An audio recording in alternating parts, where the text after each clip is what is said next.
Korea Utara putuskan hubungan diplomatik dengan Malaysia. Rusia tegangan tinggi dengan menarik duta besarnya dari Washington. Biden menyerang Putin dengan mengatakan Putin itu pembunuh. Timur Tengah sekarang memanas, mulai bedil-bedilan lagi. Ledakan bom di mana-mana di banyak negara. Lalu tim Detasmen Khusus atau Densus 88 Polri menjemput 26 terduga teroris yang berafiliasi dengan ISIS di Makassar dan Gorontalo beberapa minggu lalu. Para terduga teroris ini diketahui berasal dari kelompok bernama Ihwal Pakwato yang bekerja sama dengan Jamaah Ansarud Daulah atau JAD. Ternyata tetap aja ada bom gereja di Makassar, tetap kecolongan. Kemudian juga ada ledakan besar di kilang Balongan, mirip kilang minyak Aramco yang di drone. Ada apa sih sebenarnya yang terjadi? Sebentar, kita nggak mau komen dulu ke sana detailnya. Sabar ya, sebenarnya kita udah tahu, tapi sabar ya, itu kita skip dulu. Baiklah, kita tambah lagi fakta yang lain. COVID di Tiongkok terpaparnya turun drastis. COVID di Amerika dalam 2 bulan ini terpaparnya juga turun drastis. Namun di Arab Saudi masih ketat membatasi penerbangan internasionalnya. Masih selected karena COVID merajalela lagi. Bahkan di Tanzania lockdown. Negara Eropa Barat seperti Spanyol, Inggris, Prancis, Italia masih juga selected international visitor karena masih pandemik. Jenis baru lagi pandemiknya. Banyak di negara besar dan negara penting di dunia ini ternyata COVID belum bisa turun drastis di sana. Sehingga efek perlambatan ekonomi menjadikan mendung ekonomi di Eropa, di Afrika, di Asia. Pastinya di dunia di tahun 2021 ini mendung ekonominya. Bagaimana kita melihatnya hal ini yang lama kita sudah mengatakan dalam analisa Sontoloyo ala Bosman itu. Ketika globalis di belakang Biden CS Partai Demokrat Amerika, maka globalis menguasai 2 negara besar, Tiongkok dan Amerika. Keduanya diadu adalah Tiongkok CS yaitu One Belt One Road versus High Road-nya Amerika CS. Kemudian dunia dibuat gonjang-ganjing di mana instrumen perang yang terbesar adalah perang militer, yang terkecil adalah perang sel atau biasa disebut terrorist act mulai dipakai lagi.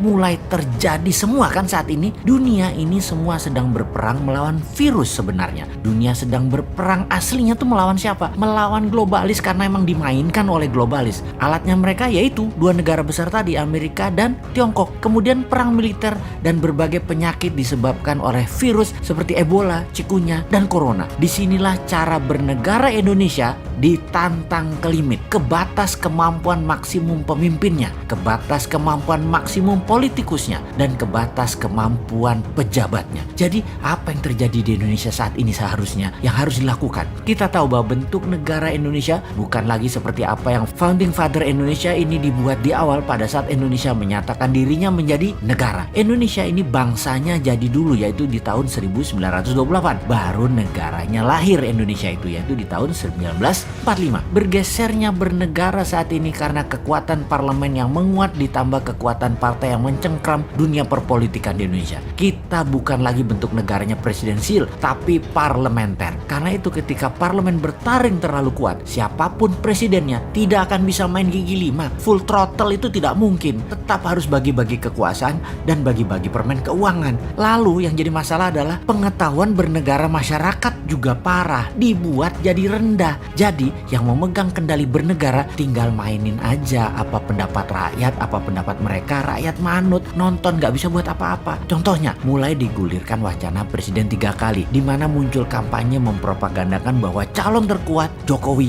Prabowo di tahun 2024. Lalu ada berita mengejutkan, kalau Jokowi mencalonkan ketiga kalinya, hasil survei ternyata nama SBY melawan dengan kuat. Bahkan saat ini leading. Nah lo, bingung gak tuh kaum old mind? Kalian ini gak pernah selesai berdrama ya? Lalu kaum new mind bagaimana? Diem aja sih saat ini. Incumbent dan oposisi menari-nari seakan-akan bisa membuat Indonesia berdaulat. Ternyata sulit juga ya. Banyak orang yang nggak tahu kalau saat ini Indonesia dipengaruhi Tiongkok dan IMF secara absolut. Banyak yang nggak sadar dan banyak yang nggak tahu. Paling banyak adalah yang nggak peduli. Begini deh, kan 3 kali presiden menjabat masih wacana. Bagaimana kalau kita tambahkan wacana lagi, yang lain lagi? Ini kalau old mind punya nyali dan old mind punya kesadaran bernegara, yaitu cinta rakyat. Saat ini old mind berkuasa 100% di parlemen dan di pemerintahan. New mind di pinggiran, tak bertaring, tak berkuasa. Namun demi bangsa dan negara, beranikah sistem bernegara kita Indonesia tercinta ini untuk pilpres nanti lepas threshold 20% suara parlemen untuk calon presiden bisa dicalonkan. Suara 5% saja dan boleh mengajukan sepasang. Jadi banyak partai tidak harus berkoalisi. Terbukti 4 kali pilpres gabungan partai-partai calon presiden dan wakilnya tidak pernah terlalu cantik pasangan keduanya setelah menjabat. Jadi bagaikan pasangan nikah tanpa cinta. Ya sudah, sekarang kita usulkan suara parlemen turunkan dari 20% ke 5% untuk ambang batas calon presiden dan langsung bisa mengajukan sepasang. Syarat berikutnya, total paslon pasangan calon tidak boleh 7 pasang dengan menghitung suara parlemen dari suara terbanyak. Jadi apa yang terjadi? Misalnya pasangan PDIP dan Gerindra, Pak Jokowi dan Pak Prabowo, itu sudah 30% suara parlemen. Tapi masing-masing ternyata kreatif. Masing-masing mencalonkan diri sendiri. PDIP mencalonkan Ganjar dan Puan. Gerindra mencalonkan Pak Prabowo dan